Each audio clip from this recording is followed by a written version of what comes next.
এই তথ্যটা কতজন লোক জানতো, লুপে কারা ছিল, এই জন্যই মোটামুটি ধারণা দিয়ে দেওয়া হয় যে যদি গা বাঁচাতে চান, ঝামেলায় পড়তে না চান, তাহলে কম জানেন।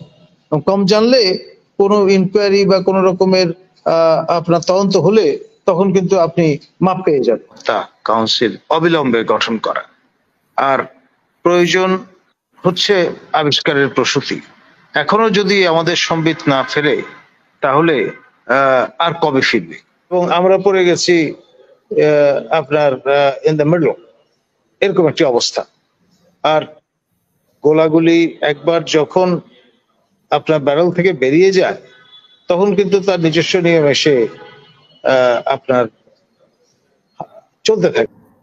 দেখুন, এক কথায় এটাকে অ্যাপিজমেন্ট পলিসি বলা যেতে পারে, অর্থাৎ মানে স্থূল বাংলায় যেটা ভাও দিয়ে চলা আর কি, অ্যাডহক একটা পলিসি, অবস্থা বুঝে ব্যবস্থা, জোড়াতালি দিয়ে চলা ইত্যাদি।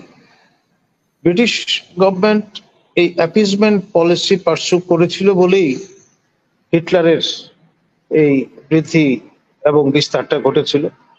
এবং যখন তার রিয়েলাইজ করলেন যে একের পর এক দেশ দখল করার পরে হিটলার যখন রীতিমতো আপনার ওই লামসের এই প্রান্তে এসে হাজির হলো, তখন তাদের চৈতন্য উদয় হলো এবং রিয়েলাইজেশন ঘটলো।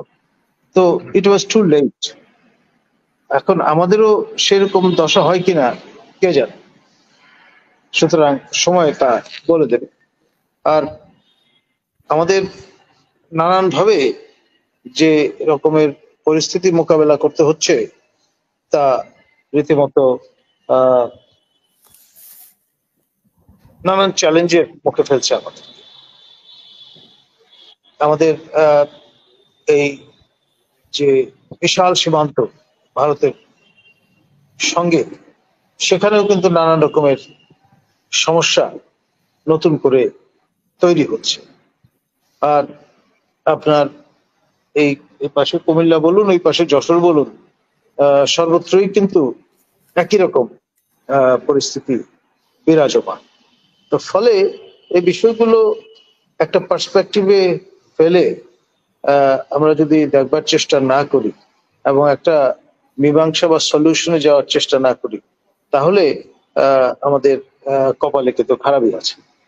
আপনার ভারত এক কথায় ইসরায়েল মডেল ফলো করছে বর্ডার ম্যানেজমেন্টের ক্ষেত্রে। আমরা এই বিষয়টা উপলব্ধি করতেই ব্যর্থ হয়েছি এবং আমাদের যেটাকে বলে পর্যাপ্ত পরিমাণে তথ্য নেই, আবার অনেক তথ্য আমরা সংগ্রহ করতেও চাই না। আর আরেকটা কালচার এরকম দাঁড়িয়ে গেছে, আপনি যদি বেশি জানেন ইউ আর ইন ট্রাবল। অর্থাৎ এই তথ্যটা কতজন লোক জানতো, লুপে কারা ছিল, এই জন্যই মোটামুটি ধারণা দিয়ে দেওয়া হয় যে যদি গা বাঁচাতে চান, ঝামেলায় পড়তে না চান, তাহলে কম জানেন। কম জানলে কোনো ইনকোয়ারি বা কোনো রকমের আপনার তদন্ত হলে তখন কিন্তু আপনি মাপ পেয়ে যাবেন। এই বিবেচনায় যে ভাই আমি তো জানতামই না, আমাকে মারধর করলেও তো, জবরদস্তি করলেও তো কোনো কথা বেরোবে না, এই জন্য আমার কোনো ক্লুই নাই। এই যে ইগনোরেন্স ইজ ব্লিস, এইরকম একটা মাইন্ডসেট নিয়ে কিন্তু আমরা বসে আছি। আর যুগটা হচ্ছে আপনার তথ্য বিপ্লবের যুগ, ইনফরমেশন ইজ পাওয়ার। যত বেশি পরিমাণ তথ্য আপনার থাকবে তত ভালো, কিন্তু আমরা এই ক্রিটিক্যাল মাস তৈরির ধারে কাছ দিয়েও নেই।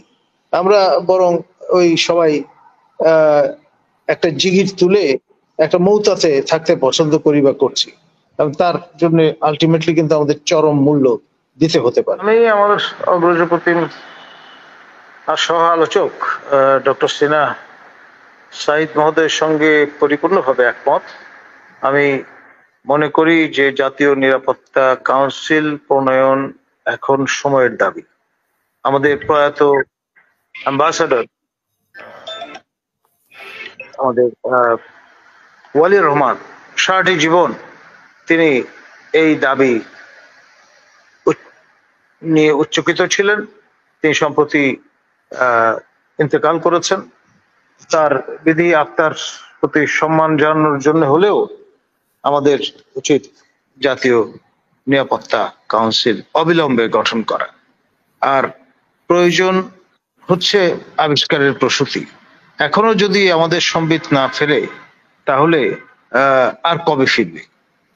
আমাদের এই বিষয়ে আমি আমাদের জাতির পিতা বঙ্গবন্ধু শেখ মুজিবুর সুকন্যা দেশরত্ন জননেত্রী মাননীয় প্রধানমন্ত্রী শেখ হাসিনা, যিনি প্রতিরক্ষা মন্ত্রীও বটেন, তার দৃষ্টি আকর্ষণ করছি এবং অবিলম্বে কার্যকর পদক্ষেপ গ্রহণের নিমিত্তে প্রজ্ঞাপন জারি করে এই প্রয়োজনে ঈদের আগে এই ব্যবস্থা কার্যকর করাটা জরুরি। প্রয়োজনে অর্ডিন্যান্স ব্যবহার করা যেতে পারে, মহান্য রাষ্ট্রপতির ক্ষমতা কাজে লাগিয়ে পার্লামেন্ট কনভেন করতে যদি সময়ের সংকট দেখা দেয় কিংবা ঈদের আখ্যানে সেটা সম্ভবপর না হয়, পরবর্তীতে পার্লামেন্ট কনভেন করে তা পরিপূর্ণ রূপ দেয়া যেতে পারে। ধন্যবাদ।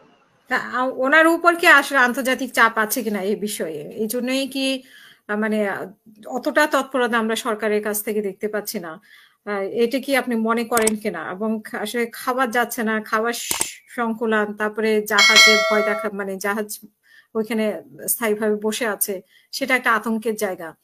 এই যে এগুলো আপনি কি মানে এখন দেখুন, আপনি একেবারেই বলেন না কেন, এই রাখাইন প্রভিন্স যে সাবেক দক্ষিণ আরাকান, এটি এক রীতিমতো এখন ব্যান্ডিট কান্ট্রিতে পরিণত হয়েছে। কোন authority on the ground de jure সেন্সে থাকলেও ডিফ্যাক্টো সেন্সে ওই অর্থে হয়তো সেন্ট্রাল গভর্নমেন্টের কন্ট্রোল নেই। এখন নেই বলেই তারা আপনার জলসীমা থেকে আপনার ক্ষেপণাস্ত্র ছুড়ে, মর্টার ছুড়ে, কামান দেগে তাদের সভারেনিটি জানান দেওয়ার চেষ্টা করছে ওভার আরাকান আর্মি। আর আরাকান আর্মি ন্যাচারাল সেলফ ডিফেন্সে তাদের মতো করে গোলাগুলি ছুটছে এবং আমরা পড়ে গেছি আপনার ইন দ্য মিডল, এরকম একটি অবস্থা। আর গোলাগুলি একবার যখন আপনার ব্যারেল থেকে বেরিয়ে যায় তখন কিন্তু তার নিজস্ব নিয়ম এসে আপনার চলতে থাকে। এটা বাংলাদেশের জলসীমায় কিংবা স্থলসীমায় প্রবেশ করলো কি করলো না সেটা তখন কিন্তু ধর্তব্যের মধ্যে পড়ে না। আর যেখানে দীর্ঘ প্রস্তুতি নিয়ে বার্মা অ্যাক্ট কার্যকর করা হয়েছে, আইনে পরিণত করা হয়েছে এবং বার্মায় দুটি সরকার বিদ্যমান, একটি গভর্নমেন্ট ইন এক্সাইল, একটি নেপিডোতে। আবার এর পাশাপাশি আরাকান আর্মি 70% এলাকা দখল করে বসে আছে আরাকানে। তো সেখানে আপনার এই যে পরিস্থিতিটা, যে কারণে প্রাণ ভয়ে জীবন রক্ষার তাগিদে বিজেপি মানে বার্মার যে আপনার পুলিশ নিরাপত্তা রক্ষীরা, তারাও কিন্তু মাঝে মধ্যে বাংলাদেশে প্রবেশ করছে, ভারতে প্রবেশ করছে। এখন খুব একটা হসপিটেবল পরিস্থিতি থাকলে তো এমনটি তারা করতো না। আমরাও চেষ্টা করছি মানে তাদের সরকারের কাছে ফিরিয়ে দিতে, আন্তর্জাতিক নানান রকমের পরামর্শ উপেক্ষা করে। এই যে পরিস্থিতিটা, সেটা তার অনন্তকাল এইরকম ভাবে চলবে না, এটার একটা সাঙ্গীকরণ ঘটবে এবং তখন সেটা আমাদের পক্ষে না বিপক্ষে থাকবে সেটাও দেখবার বিষয়। সব মিলিয়ে পরিস্থিতিটা খুব দ্রুত পরিবর্তনশীল এবং আমাদের সতর্ক দৃষ্টি যে কোনো মূল্যে বজায় রাখতে হবে এবং প্রস্তুতি নিয়ে রাখতে হবে টু ফেস এনি ইভেন্চুয়ালিটি। ধন্যবাদ।